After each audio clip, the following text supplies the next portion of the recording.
Enter if you dare is the challenge set by the Windsor Dungeons. The Y-Files did just that, and we got more than we bargained for.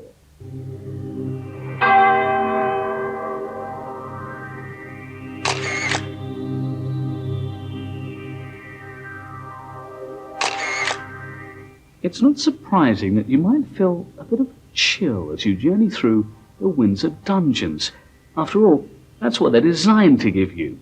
They're a terrifying trip through the lawless 13th century into harsh Victorian times. And you enter with the slogan, "Enter if you dare." Well, David Barfoot, who's the general manager, started to suspect that more was going on when strange occurrences started to happen. Perhaps the Windsor Dungeons were full of real ghosts. Well, we've been here about a year, just over a year, and during that time we've had various staff seeing things or hearing things. When I first started working here and I first came through the dungeons and I came up these stairs that we're actually on now, I just felt a presence, like somebody was there with me. It was like somebody was actually by the side of me. And when I spoke to other people, they also said, yes, I feel something on the stairs there, which seemed to back up what I was feeling. Certainly here where we are now, there's a set of steps, and around about the sort of 7th step, there's some cold sensations. And staff aren't the only ones to pick up a presence on the stairs. Without being told any of the stories, Medium William has this to say. About halfway up the stairway is a definite feeling of a presence, a very unhappy presence.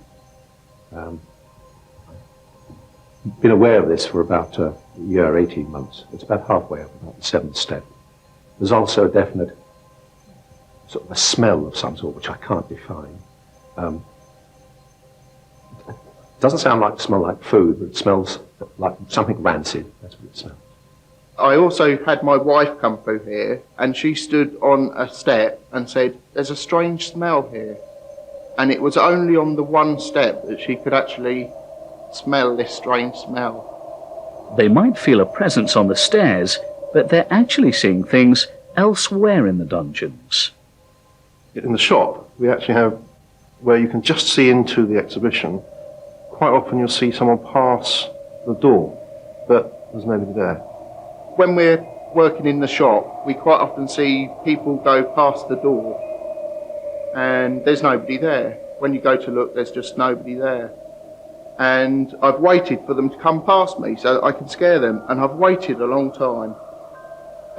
When finally they don't turn up, I go down to find out what's happened to them, and there's nobody there. There's just nobody there, and yet I've heard them talking down there. We have another funny thing which we can't account for is money.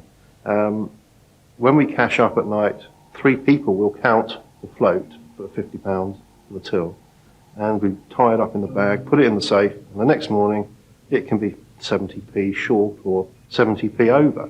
But it always seems to balance in the next couple of days, and it comes back again.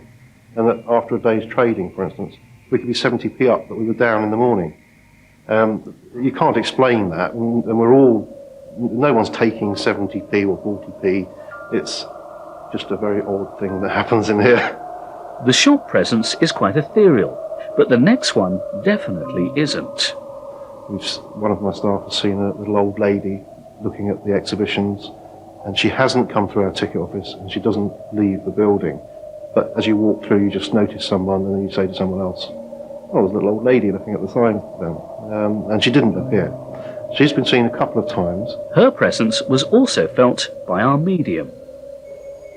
There is a separate presence one feels standing about here sometimes of a elderly lady dressed in long black garment. This is part of the exhibition now, but in early Victorian days this was part of a road known as George Street that swept down through here, and this was about ground level as it was in early Victorian days, and one could assume that something dreadful must have happened in a long time ago. The stairs, the shop, some little old lady, and that's not all. The other one that was really quite strange was some lights that we have in one of our scenes that are around about 15 foot high. There's nothing in there that you could actually get to touch them with or get up to them. But when we came in the morning, they've all been turned away from the exhibition that they're actually lighting. Now this is one spirit to which history might provide a more detailed explanation.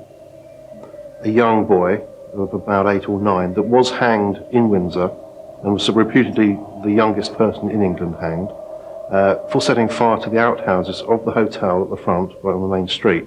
I'm pretty sure that the young boy who was hung here about 8 years old, about 16, 27, he was probably kept the night before his execution very near here. He was then hanged where the Queen Victoria statue is in Windsor, which is just outside. We are very close to where the cells for that prison were in Victorian times, and I can only assume that he was kept here the night before his execution. And Medium William has his own tale to tell about the boy. When the hotel next door to here was being renovated about 2.5 years ago, I was in Windsor Station one afternoon when the builders who were doing the renovation suddenly run out and were obviously very upset about something. And in the room, which is about 3 along from here, they had discovered a wall, a Victorian wall, and their instruments had shown there was a room behind it. They'd knocked this wall down, and about 3 days later they had seen a small, scruffy boy suddenly appear. And being interested in such matters, I decided to come in here about when the exhibition opened. And we're standing here looking at the exhibits, when suddenly I became aware of a presence. This presence was drawing me to here. And standing behind this rail was the outline of a badly clad young boy, looking most unhappy. And as I came round, feeling very frightened, of course, having seen this, with my hair standing on end and with my sort of this dreadful feeling one gets in the throat, he just went. And in this corner there is a definite feeling of an unhappiness that one gets. I suppose in a way we shouldn't be at all surprised that the Windsor dungeons have a number of spirits. After all, think of the uses they've had in the past. What is interesting, though, is the way those spirits seem to come from all different points in history. And certainly many of the visitors and staff have witnessed those ghosts firsthand. So I think we can fairly safely say that the Windsor dungeons are pretty definitely haunted. Sometimes I feel a little bit scared. It's just a feeling that there's somebody there with you. You can feel it following you.